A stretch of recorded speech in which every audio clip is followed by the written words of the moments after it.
So ayan mga paps 'no, baka magtaka kayo na bibigyan natin ng reaksyon ngayon 'no, itong live ni Daddy Frankie, patungkol nga ito kay Kuya Oliver 'no. Sa hindi nakakilala, si Kuya Oliver yung grabe yun talaga, siya yata yung pinaka-top 1 na nag-viral talaga sa video ni Daddy Frankie.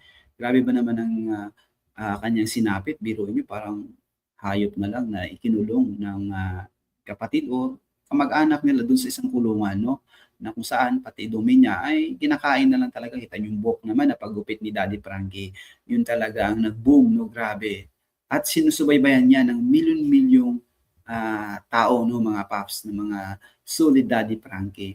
Itong channel na 'to mga paps sa atin ay dalawa kasi yung channel natin, so hindi naman pwede maging same content. So ito na lang 'no, i-support natin 'tong channel na 'to kay Daddy Frankie. So magbibigay lagi tayo ng reaction at sana suportahan niyo po 'no, si Daddy Frankie dahil siya ngayon yung number 1 no, na charity vlogger sa when it comes views at ganda, ang ganda talaga eh no.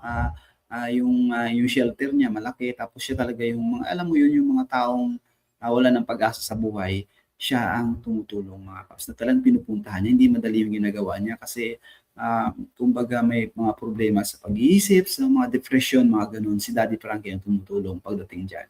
So marami namang mga charity vloggers, susuportahan din natin. But the thing is, yung bibigyan natin ng reaction ngayon, ito si Madam Ansing na nag-viral ng mga paps, no? Viral siya ngayon dahil kumbaga sinasabi ng iba is kung saan ay may pera na, no, yan, tsaka na sila lumalapit. At parang pinag-uusapan dito is kung kanino ba ibibigay si Kuya Oliver, kay JJ sa lalaki o kay dito kay Ansing. Kaso kung kay Ansing kasi, lagi may hiningin kapalit. O kay JJ naman, ay may mga sinasabi din yung iba. So yung mas maganda nga sabi nila, kay Daddy Frankie talaga magstay si Kuya Oliver. So ito, panoorin muna natin yung mixing clips. Hindi po pwede na wala po dalhin na walang kamag-anak si Kuya Oliver. Kailangan at kailangan talaga at least isa.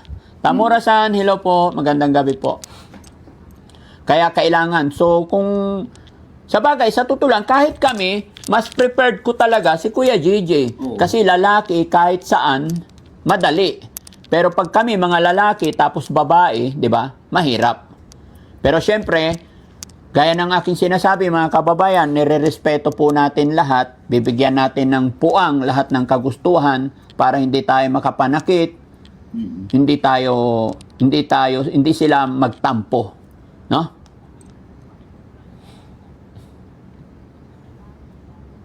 Para sa akin okay naman kung kayo sinasabi. Tama yan sinasabi ni Daddy Frankie kasi sabi ng iba. Sabi ni John Russell, ayan, si Kuya JJ na lang po ang isama ninyo kada check-up ni Kuya Oliver. Mas deserve din niya tulungan kaysa kay Ansing.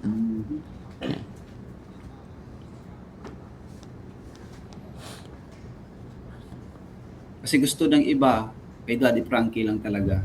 Kasi hindi naman pwede daw. Sabi ni Arnold Libosada, bakit yung chat ko Daddy Frankie di ko nabasa? Ay, pagpaumanhin nyo po Sir Arnold. Pero magandang gabi sa'yo. Ayan, nabasa na po. Sa dami po, ayan, hindi agad-agad. Pero pagpaumanhin nyo po, no?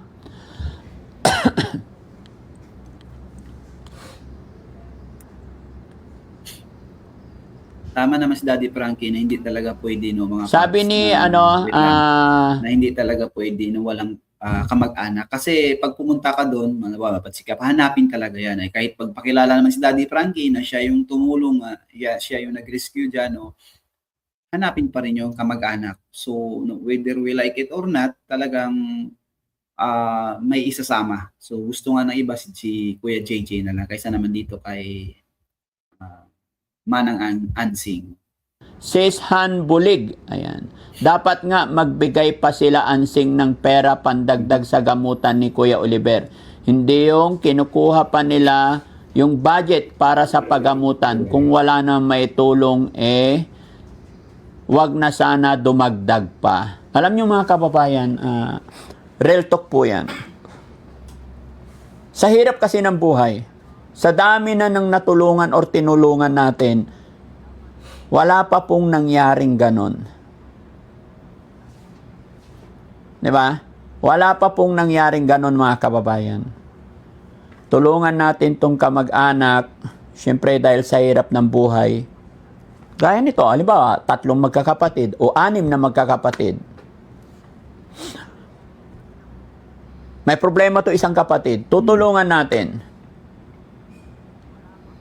Akala mo, eto, Natulungan. susupport siya. Pero sa financially, malabo pong mangyari yon. Oo, kasi pobre. Sila walang din pera. yung mga kapatid, ibang kapatid, hihingi pa rin yun dahil sa kahirapan ng buhay. May Ganun punto po din. nangyayari. Mm. Di ba? Parang, basta po, mahirap magsalita, mahirap ipaliwanag, pero alam kong alam nyo rin yan sa dami na ring, sa dami ng, Ito kasi sinasabi ni Daddy Frankie dyan, no? Kasi siyempre sa iba, husgahan niya. Talagang mahuhusgahan at mahuhusgahan yung kapatid ni Kuya Oliver. Kasi hindi nila akalain, 15 years ba yun? Simula mo sa 15 years no? O 20 years na nakakulong, pinabayaan, wala man lang nagmalasakit. Niisip nila na kumbaga kahit wala kang pera, na pwede naman ilapit sa, I don't know kung nagawa nila, di ba? Hindi man natin alam, no? Kung nagawa na nila, nailapit na nila sa ganyang sitwasyon. Na ibang tao pang naglapit. Actually si Mr. Ballpoint Man, yan talaga yung nagpalapit kay Daddy Frankie yung nagsabi. So na-rescue si Kuya Oliver dahil sa kapatid nila, no? Hindi dahil kay Ballpoint Man, siya talaga yung nagsabi doon na kumbaga tulungan. So yun yung kwento diyan. Yung sinasabi naman ni Daddy Frankie, na sinasabi ni iba na dapat sila magtulong ng pera, malabong mangyari yan. 'Di ba? Sa hirap ng buhay, wala naman yung mga pera yung mga yan, no? Isang kahig, isang tukalan din, hirap din. So malabo, no? Instead siguro, baka nga siyempre yung para kay Oliver, kinukulimbat pa nila yung iba. Nasasabi ko lang kasi nga yung hirap ng buhay. Pobre din ba? Walang pera din. charity vlogger na hindi lang sa akin nangyayari yung mga ganito. Marami din. Nag-aagawan. Di ba? Kaya sa akin, inuunawa natin hanggat kaya.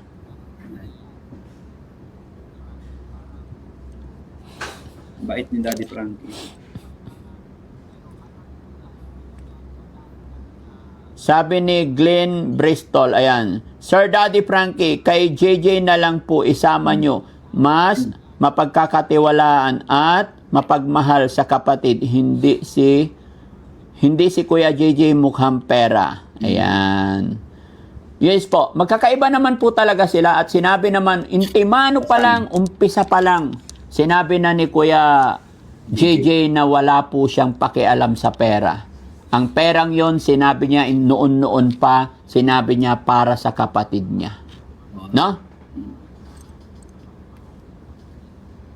So ayun mga paps, no, klaro tingin ko si Kuya JJ na, no, kuya ni Kuya Oliver, na yun na yung mapili siguro na ipasama kasi hindi talaga pwede na walang kamag-anak o walang kapatid ni ipasama eh.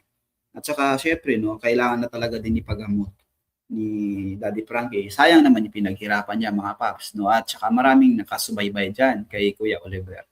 So ayan mga paps, no, suportahan natin, no, yung mga advocacy no ni Daddy Frankie. Napakasulit nito, no? Isang malupit din na charity vlogger at number 1 siya ngayon mga paps. So ayan lang naman mga paps, no? Stay safe, stay healthy, and God bless.